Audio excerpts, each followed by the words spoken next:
Queridos irmãos encarnados e desencarnados, muita paz, que Jesus esteja em nossos corações, porque Ele está presente, Ele sempre está presente.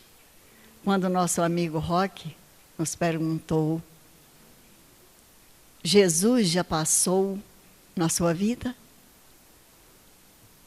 Jesus já esteve na sua vida? Porque Deus, querendo ou não querendo, Deus faz parte da nossa intimidade. Porque nós somos filhos de Deus. Nós temos um DNA biológico, que é a presença física nossa. Os registros biológicos dos nossos pais, fazendo parte do nosso DNA. Mas como espíritos, nós todos temos um DNA espiritual, que é a assinatura de Deus, grafada no imo de cada um de nós. E essa grafia, esse DNA espiritual, chama-se consciência. Allan Kardec pergunta para os espíritos superiores: onde está escrita a lei de Deus? Está em O Livro dos Espíritos esse questionamento, é a pergunta de número 621. Onde está escrita a lei de Deus? E o Espírito da Verdade responde: na consciência. Então, na consciência do ser humano, nós que estamos aqui encarnados, e centenas de outros aqui presentes, que não estão envergando essa túnica física, mas que, como nós, também são espíritos, numa vida mais plena, porque na vida espiritual, também eles têm consciência. Agora, o nível de consciência que varia muito. Alguns ainda permanecem em consciência de sono, outros começando a despertar, alguns outros já abrindo os olhos, outros despertos e outros totalmente lúcidos. Quer ver alguém aqui, os ensinamentos de Jesus, através da mediunidade luminosa do nosso querido Chico Xavier. Estamos estudando aqui na casa uma obra maravilhosa chamada Fonte Viva. Fonte Viva é uma obra de mensagens, sempre trazendo fragmentos dos evangelhos, ou de testemunhos dos Atos dos Apóstolos. E quem vai estar falando sobre esses fragmentos, dando uma visão ampla do sentido daquela passagem, é o Espírito Emmanuel. Então, a lição de hoje é a de número 31 e traz o título Lavradores. Todos nós certamente já ouvimos essa palavra. Quem é o lavrador? É aquele que lavra a terra, é aquele que ara, que semeia, que colhe. Então, esse é o lavrador, é aquele que está mesmo ali lavrando a terra, mexendo, revolvendo a terra, na verdadeira acepção da palavra. Mas vamos ver como Paulo vai escrever. Ele escreveu 2 cartas para o jovem Timóteo. Timóteo era aquele jovem que desde cedo teve a sua consciência aberta para o entendimento. E ele absorvia os ensinamentos de Jesus através de Paulo de Tarso. E Paulo, já chegando ali no final da sua jornada, como ele dizia, eu combati o bom combate. Esse bom combate é aquela luta íntima. Não era Paulo com seus pares, com outras pessoas, com os cristãos. Era Paulo com ele, Paulo. Então nós temos esse dever moral para conosco, de fazermos esse bom combate. E ele, nessa carta segunda que ele escreve para o jovem Timóteo, dando ali as suas orientações de como ele deveria prosseguir, ele, nessa segunda carta, é o capítulo 2, o versículo 6, onde ele faz uma comparação, porque todo mundo ali conhecia a lavra da terra. Então ele diz, o lavrador que trabalha deve ser o primeiro a gozar dos frutos. Observemos, o lavrador que trabalha deve ser o primeiro a gozar dos frutos. Paulo dizendo para o seu jovem discípulo Timóteo. E Emmanuel, acerca dessa passagem, ele vai escrever, através de um excelente lavrador de almas, que é Chico Xavier. Emmanuel vai dizer que há lavradores de toda classe, quer dizer, de todos os tipos. Observemos, existem aqueles que compram o campo, uma grande extensão de terra, e exploram-no por intermédio de rendeiros suarentos, assim como eu estou aqui agora, cheio de suor. Só que, claro, um suor bem mais pujante, porque é o suor do trabalho. Sem nunca tocarem o solo com as próprias mãos. Então, existe esse tipo de lavrador. Comprou o campo, arrendou para terceiros, e eles, com suor, com lágrimas, com muito trabalho, vão produzir. E, naturalmente, uma boa parte desse lucro vai para aquele que é o arrendatário das terras. Emmanuel continua dizendo, falando das classes de lavradores. Encontramos em muitos lugares os que relegam a enxada à ferrugem, cruzando os braços e imputando à chuva ou ao sol o fracasso da sementeira que não vigiam. Observemos, há lavradores desse tipo que não fazem nada, cruzam os braços, a enxada vai enferrujando, porque ele diz que o solo é seco, que o sol é demais, ou então que a chuva está encharcando o solo. E nada produzem. E lembramos dessa passagem aqui, porque lá na frente Emmanuel vai estar falando da lavoura do espírito. Aqui é a lavoura física. Mas já associando com a lavoura do espírito, nós ouvimos nessa casa de um senhor que foi por muitos anos, junto com o nosso amigo Jorge Cauí, o vice-presidente dessa casa. E ele era encarregado de oferecer os cursos aqui na casa para aqueles que desejavam falar em público. Porque a gente, para alugar uma tribuna como essa, ainda mais tendo o assunto colocado numa pauta com tempo, nós temos que pesquisar. É responsabilidade nossa estudarmos aquela lição e colocarmos os exemplos mais adequados, para não estarmos aqui utilizando o tempo e os ouvidos dos irmãos a ouvir opiniões particulares e pessoais. Nós estamos aqui para falar sobre a doutrina espírita, e não a opinião do que eu penso, do que eu acho. A doutrina espírita nos esclarece.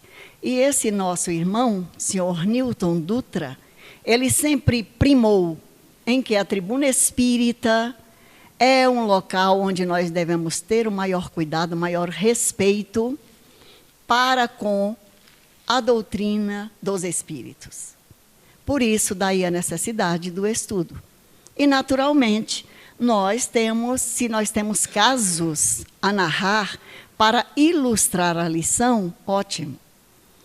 Acreditamos que esse caso que ele nos contava, numa certa feita, que chegou uma jovem a uma casa espírita, com muitos problemas psíquicos, psicológicos, mas que essa jovem já havia passado pelos médicos sem nenhum resultado. Em chegando à casa espírita, participando daquela reunião doutrinária, e após a reunião doutrinária, ela foi convidada a passar no trabalho mediúnico para receber o auxílio. O que aconteceu é que aquela jovem foi recomendado a ela que ela tinha muita mediunidade.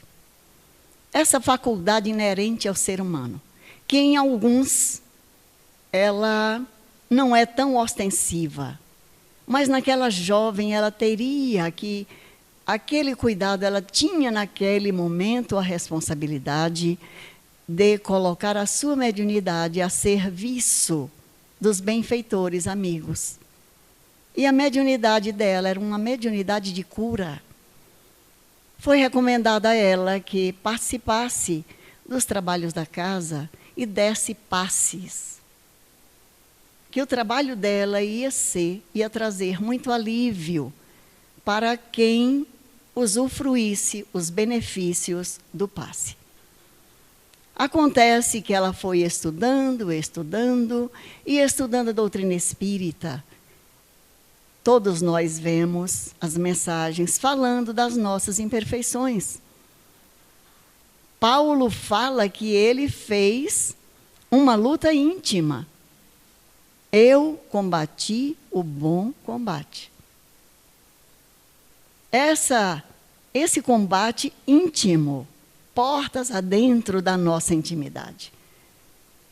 E aquela jovem se instruiu de forma adequada. Porém, ela nunca se considerou apta, embora recebesse continuamente o apelo das entidades superiores. Vai trabalhar, minha filha. Vai doar das suas energias. Porque Deus não cobra de nenhum de nós asas de anjos. Imaginemo-nos aqui, no trabalho, na seara do Cristo, que é uma grande lavoura, a seara de Jesus. Se a espiritualidade fosse esperar de nós que ficássemos pessoas ou espíritos perfeitos, quem de nós se atreveria a dar um passe se o pré-requisito fosse a perfeição? Aquela jovem passou a sua vida inteira, desencarnou após os 70 anos, sem nunca ter dado um passe, achando-se totalmente imperfeita. Meus amigos, essa lavradora deixou a enxada enferrujar. E estamos aqui, na luta com as nossas imperfeições, mas buscando exatamente nos melhorar por dentro. Um dia nós seremos anjos, mas isso vai demandar milênios. Mas é nesse esforço, é no cadinho das nossas próprias dificuldades. Vamos então prosseguir. Emmanuel continua dizendo: somos defrontados por muitos que fiscalizam a plantação dos vizinhos, sem qualquer atenção para o trabalho ou os trabalhos que eles dizem respeito. Muitas vezes procedemos assim.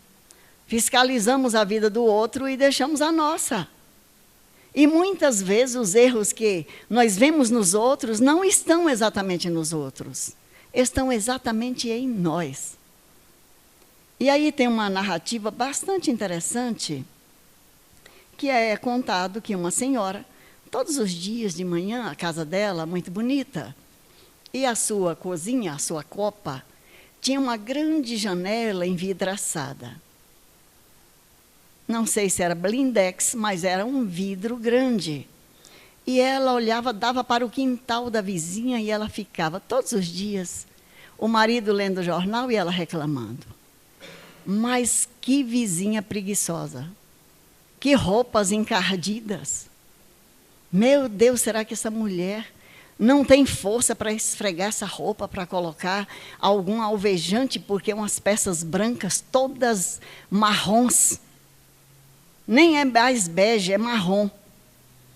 E o marido ali só observando, sem dizer nada. Mulher, o que te interessa, a vida da vizinha. Mas isso é demais, vem ver aqui como é que está. Ele, não, eu tenho mais o que fazer. Bom, até que um certo dia, ela chega assim diante daquela vidraça e olha e fala, opa, até que enfim. Será que ela mudou o sabão ou tomou vergonha na cara? Começou realmente a esfregar as roupas. Aí o marido disse, a que se refere? A vizinha que finalmente lavou as roupas como devia. Ele disse, não, minha querida, o que acontece é que eu lavei a nossa vidraça. A nossa vidraça que estava encardida. É assim que muitas vezes a gente faz. A roupa da vizinha sempre estava limpa, mas a vidraça pela qual ela olhava é que estava embaçada de sujeira. Então, muitas vezes olhamos para os defeitos dos outros, melhor dizendo, para os outros, projetando neles os nossos próprios defeitos. E vamos seguindo com Emmanuel. Temos diversos lavradores, que falam despropositadamente com referência a inutilidades mil. Fala todo tipo de abobrinha, digamos assim. Enquanto vermes destruidores aniquilam as flores frágeis do seu jardim, da sua lavoura. E vai continuando aqui, essas inutilidades aqui, que ele se refere, é quando nós reclamamos em demasia, meus irmãos. E como reclamamos na nossa vida? A gente reclama da dor no pé, que está doendo a junta, que nós estamos tristes, que os obsessores estão nos atacando. E muitas vezes os obsessores ficam ali do lado. E eles não gostam nada de que eles sejam responsabilizados por atitudes que não são deles. Então, muitas vezes, as dores que sentimos, a fraqueza, o desânimo, é proporcionado por nós próprios. Certa feita, um trabalhador desta casa, ele, num processo obsessivo muito grande, ele sempre contava isso, que chegou em Uberaba e teve uma conversa com o Chico Xavier. E ele disse que já havia feito de tudo para melhorar e não conseguia. E o Chico passou uma receita para ele. Olha, meu amigo, eu vou te passar aqui uma receita. Ele já perguntou, é algum trabalho de desobsessão? Não. E é ao mesmo tempo. Você vai ter a tarefa, Emmanuel está me pedindo para dizer para você, que você vai distribuir 1000 pães. Aí ele disse, mas isso é muito fácil, Chico. Eu vou ficar bom comprando 1000 pães e distribuindo? Só, meu filho, em primeiro lugar, você não vai comprar 1000 pães.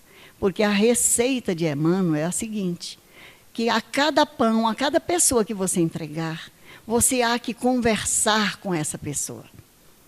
Há que dizer uma palavra de bom ânimo, de estímulo, de alegria. Assim é que é o recado. Ele disse que não tinha chegado nos 200 pães e a vida para ele já tinha melhorado. E ele não distribuiu só 1000, foi muito mais do que isso. Porque quando nós começamos a fazer um trabalho desse naipe, Os jogadores entendem bem o que é um naipe, né? Nas cartas do baralho. É quando nós começamos a fazer um tipo de atividade semelhante, de você oferecer algo para alguém que esteja necessitado, na verdade, muitas vezes, nós somos os mais necessitados. Então, o pão era uma desculpa, mas ele precisava de estar naquele trabalho. Quem nos contava esse caso era o nosso amigo, que já partiu, o nosso saudoso Rocha, José Silvério. É porque ele nos permitiu dizer o nome. Vamos aqui, continuando com Emmanuel, ele diz que vemos numerosos lavradores acusando a terra como incapaz de qualquer produção, mas negando a gleba que lhes foi confiada, a bênção da gota d'água e o socorro do adubo. Para plantarmos é necessário cuidar da terra. A água é o principal nutriente, o adubo, o ar que Deus já oferece gratuitamente, o sol.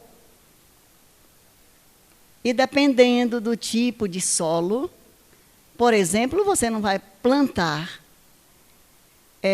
um arrozal num lugar que seja de terreno argiloso, porque um plantio de arroz é numa terra mais arenosa. Nós sabemos disso porque trabalhamos durante muito tempo na roça. Uma melancia e um maxixe não vai se dar bem num terreno argiloso também. Pede um terreno mais arenoso. Assim como outros vegetais e outros legumes vão pedir um terreno com mais argila. Observamos muitos que se dizem possuídos pela dor de cabeça, pelo resfriado ou pela indisposição e perdem a sublime oportunidade de semear. Já passamos por isso aqui, né? A gente alega tudo, é a dor aqui, é a dor ali, e a gente acaba não fazendo nada. A natureza, no entanto, observemos aqui a resposta da natureza. A natureza, no entanto, retribui a todos eles com o desengano, a dificuldade, a negação e o desapontamento. Se nós somos indiferentes ao cultivo daquela terra, a natureza vai nos responder na exata medida com que a tratarmos. Mas o agricultor que realmente trabalha, cedo recolhe a graça do celeiro farto. E assim ocorre na lavoura do Espírito. Ninguém logrará o resultado excelente sem esforçar-se, conferindo à obra do bem o melhor de si mesmo. Observemos essas duas lavouras, aqui a lavoura do Espírito. Paulo de Tarso, escrevendo numa época de senhores e escravos, de superficialidade, favoritismo, não nos diz que o semeador, distinguido por César, ou mais endinheirado, seria o legítimo detentor da colheita, mas asseverou com indiscutível acerto que o lavrador dedicado às próprias obrigações será o primeiro a beneficiar-se com as vantagens do fruto. É o final da lição de Emmanuel sobre lavradores. Poderíamos dizer sobre os trabalhadores da seara de Jesus.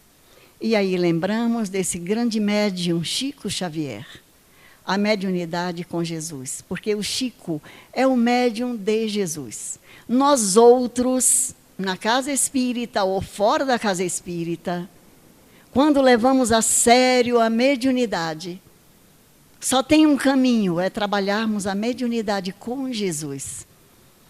E dessa forma, a mediunidade vai requerer de cada um de nós estudo e disciplina, trabalho e perseverança no bem.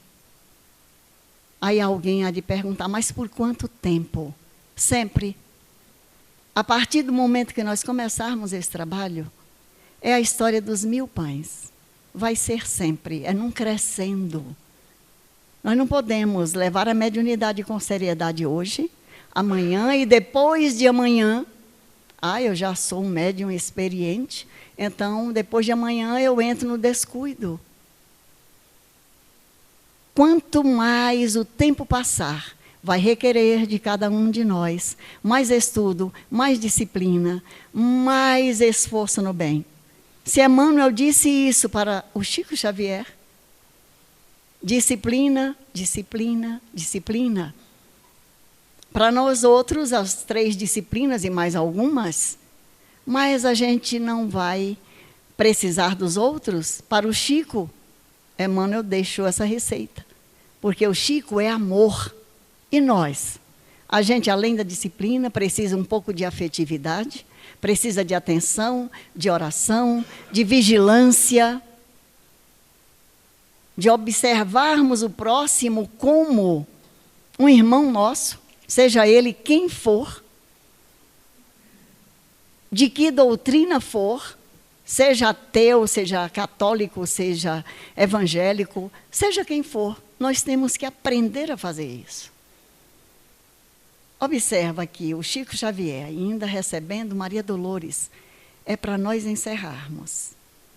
É mãos marcadas, as mãos marcadas de Jesus, pelos traços da cruz, mas pelo trabalho incessante.